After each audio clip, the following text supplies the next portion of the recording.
আসসালামু আলাইকুম রহমতুল্লাহি ওয়া বারাকাতুহু। প্রিয় দেশবাসী, আপনারা জানেন যে আল্লাহ পাক রব্বুল আলামিন আমাদেরকে বাংলাদেশের স্বৈরাচারী সরকার থেকে মুক্তি দান করেছেন। এই জন্য আমরা সবাই শুকরিয়া আদায় করি, আলহামদুলিল্লাহ। কিন্তু আমরা অতি রঞ্জিত হয়ে এবং অতিরিক্ত যে কাজগুলি করছি সেগুলি থেকে অবশ্যই বিরত থাকা আমি মনে করি আপনাদের সবার দরকার। এই জন্য আমার এই ছোট্ট একটি ভিডিও রেকর্ড, যে ভিডিও বার্তার মাধ্যমে ইনশাল্লাহ আপনাদেরকে বলে দিব যে রাসূলুল্লাহ সাল্লাল্লাহু আলাইহি ওয়াসাল্লাম তিনি মক্কা বিজয়ের পরে কি করেছিলেন। রাসূলুল্লাহ সাল্লাল্লাহু আলাইহি ওয়াসাল্লাম তিনি মক্কা বিজয়ের পর মক্কাতে যে সমস্ত মূর্তি ছিল এবং মক্কার যে সমস্ত এলাকায় এলাকায় শহরে শহরে মূর্তি ছিল সেগুলোকে কিন্তু রাসূলুল্লাহ সাল্লাল্লাহু আলাইহি ওয়াসাল্লাম তিনি সর্বপ্রথম একটি মূর্তিকে ভেঙে দিয়েছেন এবং তিনি বলেছেন জা আল হাক্কু ওয়া যাহাকাল বাতিল ইন্নাল বাতিলা কানা যাহুকা। এবং তিনি কিন্তু সমস্ত মূর্তি ভাঙার আদেশ দিয়েছেন।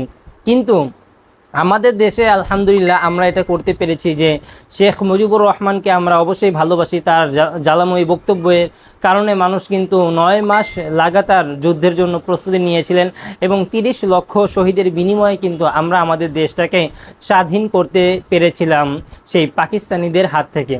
তো সেক্ষেত্রে আমরা এই জিনিসটা করতে পেরেছি যে তার ভাস্কর্য যেগুলো রয়েছে, তার মূর্তি যেগুলো রয়েছে সেগুলোকে ভেঙে দেওয়া হয়েছে। এটা আপনারা অবশ্যই সাধুবাদের কাজ করেছেন, কারণ তাকে সম্মান করার ব্যাপারে এটা না যে তাকে সম্মান করব দেখে তার মূর্তি আমরা রাখবো।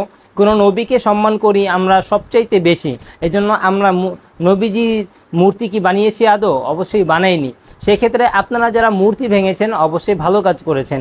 কিন্তু দ্বিতীয়ত যেই কথাটা সেটা হলো, যেই সমস্ত রাষ্ট্রীয় সম্পদে অথবা অন্যান্য সম্পদে আগুন লাগিয়ে দেওয়া হচ্ছে এটা আদৌ ঠিক করা হচ্ছে না। কারণ দেখেন, যেই সম্পদের মধ্যে আপনি আগুন লাগিয়ে দিচ্ছেন সেই সম্পদটা কিন্তু আবার জড়ো করে তারপরে সেটা আবার গড়া লাগবে। তো অতএব আমি মনে করি যারা আগুন লাগাচ্ছে অবশ্যই তারা কলেজ ভার্সিটির ছাত্র না, কিন্তু যারা পাশে থেকে তাদের তালে এই সমস্ত আগুন দিচ্ছে অবশ্যই এটা তারা ঠিক কাজ করছে না।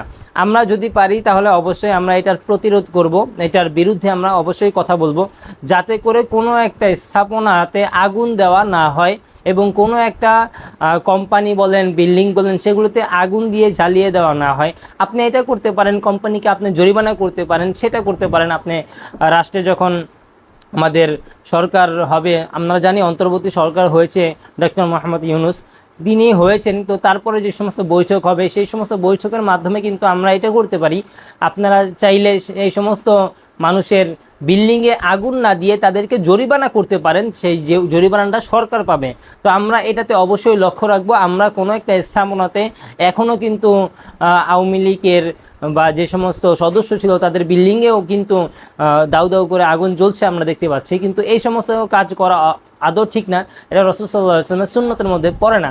আপনার ক্রোধ থাকতে পারে, আপনার রাগ থাকতে পারে, সে কারণে আপনি তাদেরকে জেলে নিতে পারেন, আপনি তাদেরকে শাস্তি দিতে পারেন, কিন্তু তাদের এই সমস্ত সম্পদ আপনি রাষ্ট্রে জমা দিতে পারেন। আপনার সম্পদের মধ্যে আগুন দিয়ে পুড়িয়ে দেওয়া এটা আদৌ উচিত না। আমরা ইনশাল্লাহ কেউ করব না, আর যারা করছে তাদেরকে অবশ্যই প্রতিহত করার চেষ্টা করব। আল্লাহ পাক রব্বুল আলামিন আমাদের সবাইকে ইসলামী হুকুমত এই বাংলার জমিনে কায়েম করার মতো তৌফিক দান করুন।